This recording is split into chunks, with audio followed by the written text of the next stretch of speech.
Welcome to the Health Headliner podcast by Tudu Digital. Our content is informational only and not medical advice. Please consult your provider. Now, let's dive into today's headlines. Imagine this: the relentless march of memory loss and confusion in Alzheimer's disease. What if we could actually slow it down? Not with surgery or, a whole cocktail of medications, but with gentle pulses of magnetic energy. It sounds a bit like science fiction, doesn't it? It really does. But a fascinating new study suggests this could be a real possibility. You shared some really interesting articles on this, so we wanted to dive deep into what it all means. Exactly. Today's deep dive is all about a recent scientific investigation looking at what happens when we use repetitive transcranial magnetic stimulation, that's pulses of magnetic energy delivered to the brain over and over again in people who have mild to moderate Alzheimer's disease. And to really get our heads around this, we're going to be looking closely at a research paper published in the journal Alzheimer's Research and Therapy. And there's also a related article from a health news outlet that gives a good overview, kind of summarizes the findings. Yeah, helps put it in context. Our mission here is really to take these sources and, pull out the most important pieces for you, the listener. We want to explain why this research was done in the first place, what the scientists actually found. Why those findings matter, and importantly, what the study couldn't tell us the limitations. Right. Got to have those. We're trying to break it all down in a way that's clear, engaging, hopefully spark some aha moments without drowning in jargon. Okay, so let's start with the study itself. What were the researchers actually trying to figure out? Well, they were building on some earlier work. That work showed some promise with a shorter treatment period. I think it was 24 weeks. That sounds right. So this time, they wanted to see if they could get maybe even better results by extending the repetitive transcranial magnetic stimulation treatment for longer, a full year, 52 weeks. And focusing on a specific brain area? Yes, specifically targeting a region called the precuneus. Ah, the precuneus. Okay. In people who already had mild to moderate Alzheimer's. The idea was to see if this longer period of stimulation could keep slowing down the decline, both in their thinking abilities and, crucially, their ability to manage everyday tasks. And the precuneus, why that specific spot? What's special about it in Alzheimer's? Well, based on the sources, the precuneus is involved in some pretty important stuff: memory recall, our sense of self, that kind of thing. And it seems to be one of the first areas of the brain that gets hit by Alzheimer's disease. You see the amyloid protein buildup there early on. Right, the plaques. Exactly. And also loss of brain tissue, disruptions in how it connects to other brain networks. So because it's affected so early, it kind of makes sense as a target for treatment, doesn't it? It does, yeah. If you can intervene there, maybe you can have a bigger impact downstream. And the treatment itself, repetitive transcranial magnetic stimulation. Can you give us the simple version of how that works? Sure. It's basically a non-invasive way to stimulate targeted brain areas. They use a device that creates focused magnetic pulses outside the head. Okay. These pulses pass through the skull and create tiny electrical currents in the brain cells right underneath. And that can change how those cells are firing, how active they are. And it's already used for other things. Oh, yeah. It's approved for treating depression, for example. So the thinking here was, could it have a positive effect on the precuneus in people with Alzheimer's? Right, makes sense. So they've got their target, the precuneus, and their tool, this magnetic stimulation. How did they actually set up this year-long study? What was the method? Yeah, okay, so the design was pretty rigorous. It was what's called a sham-controlled, randomized, and double-blind pilot trial. Okay, let's break that down. Sham-controlled. That means one group got the real magnetic stimulation, the active treatment, but another group, the control group, got a fake or sham stimulation. It might have felt or sounded similar, but it didn't have the actual therapeutic magnetic pulse energy. Got it. Like a placebo, but for a device. Exactly. Then randomized just means people were assigned to the real group or the sham group completely by chance. Like flipping a coin. Pretty much. And double-blind is super important. It means neither the participants nor the researchers administering the treatment knew who was getting the real thing and who was getting the sham. So that prevents expectations from influencing the results. Precisely. Minimizes bias. It's considered a gold standard for this kind of clinical trial. Okay, sounds solid. How many people were involved? 48 individuals in total, all diagnosed with mild to moderate Alzheimer's. And I think you mentioned some had been in a previous study. Yeah, that's an interesting point. 31 of them, so a majority, had actually been part of that earlier 24-week trial. Ah. The other 17 were newly enrolled just for this longer 52-week phase. So some were continuing, some were new. Did everyone get the full 52 weeks then? Well, they were intended to get 52 weeks of either real or sham treatment, yeah, though there might have been a bit of a gap for those continuing from the earlier trial. Right. And how did they make sure they were hitting the precuneus accurately? You said it was targeted. They use some pretty advanced tech for that. It's called neuro-navigated transcranial magnetic stimulation paired with electroencephalography. Whoa, okay. Simpler terms. Think of it like GPS for the brain. The electroencephalography that's measuring brain waves, the EEG part, helps map the brain's activity in real time. This map is then used by the neuronavigation system to guide the magnetic coil very precisely to the target spot, the precuneus, for each individual person. So it's personalized. They tailor the location and maybe the intensity for each participant. Exactly. That personalization is a key feature here. It's not just a one-size-fits-all pulse to a general area. That sounds impressive. What did the actual treatment routine look like for people? Were they in the clinic every day? It was quite demanding, especially at first. For the first 2 weeks, it was daily sessions 5 days a week. Okay, an intensive phase. Right. Then after that, they switched to weekly maintenance sessions for the next 50 weeks. So still coming in once a week for almost a year? Yep. Over the whole 52 weeks, if someone completed everything in the real stimulation group, they received 60 sessions in total. Wow. And how many magnetic pulses was that? The paper mentions a total of 96,000 pulses per patient in the real treatment group.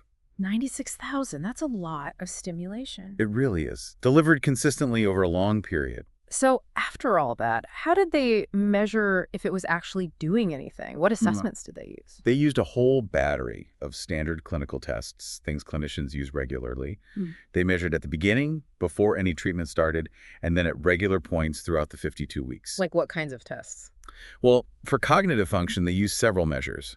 There was the Clinical Dementia Rating Scale Sum of Boxes. That's a key one for overall dementia severity. Okay. Also, the Alzheimer's Disease Assessment Scale Cognitive Subscale, which looks specifically at thinking abilities, and the Mini Mental State Examination, which is a common quick screening test for cognition. Right, I've heard of that one. Then they looked at functional ability, how well people managed everyday tasks, using something called the Alzheimer's Disease Cooperative Study Scale for activities of daily living. So things like dressing, bathing, managing finances. Exactly, those kinds of practical, real-world abilities. And finally, they assessed behavioral symptoms using the neuropsychiatric inventory. Which would cover things like agitation, apathy, mood changes. Precisely. So they were really trying to capture the impact across different domains affected by Alzheimer's. Okay, comprehensive approach. So, the big question, after a year of this, what did they find? Did the stimulation make a difference? This is where it gets really interesting. Yes, it seems it did. The group that got the real repetitive transcranial magnetic stimulation showed a significantly slower rate of decline across several of those key measures compared to the group that got the fake sham stimulation. Significantly slower. Okay, tell me more. Can you give some specifics? How much slower? Let's take that primary outcome measure, the Clinical Dementia Rating Scale Sum of Boxes. The overall severity score. Right. Over the 52 weeks, the average worsening in the real stimulation group was estimated at 1.36 points. Okay. And the sham group? They worsened by an estimated 2.45 points. So roughly speaking, the decline was almost twice as fast in the sham group on that scale. That's one way to look at it, yes. While both groups declined, which you'd expect with Alzheimer's, the pace was noticeably slower for those getting the real treatment. Okay, that sounds promising. What about the daily living skills? You said that was crucial. This finding was particularly striking, I thought. The decline in their ability to perform activities of daily living, well, it was much, much less in the real stimulation group. How much less? The estimated worsening was only about 1.5 points on that scale for the real group, Okay. compared to an average decline of 11.6 points in the sham group. Whoa, 1.5 versus 11.6. That's a huge difference. It really is. It strongly suggests that the stimulation might help people maintain their independence in those essential daily tasks for considerably longer. And thinking about the real-world impact, that could mean less burden on caregivers, better quality of life. Absolutely. That's a very meaningful potential benefit. Okay, what about the direct tests of thinking, the cognitive scores? Similar pattern there. On the Alzheimer's Disease Assessment Scale, cognitive subscale, Remember, higher scores mean more impairment. Right, so a smaller increase is better. Exactly. The real stimulation group worsened by an average of 5.9 points. The sham group worsened by 10.4 points. So again, less decline in the treatment group. Yes.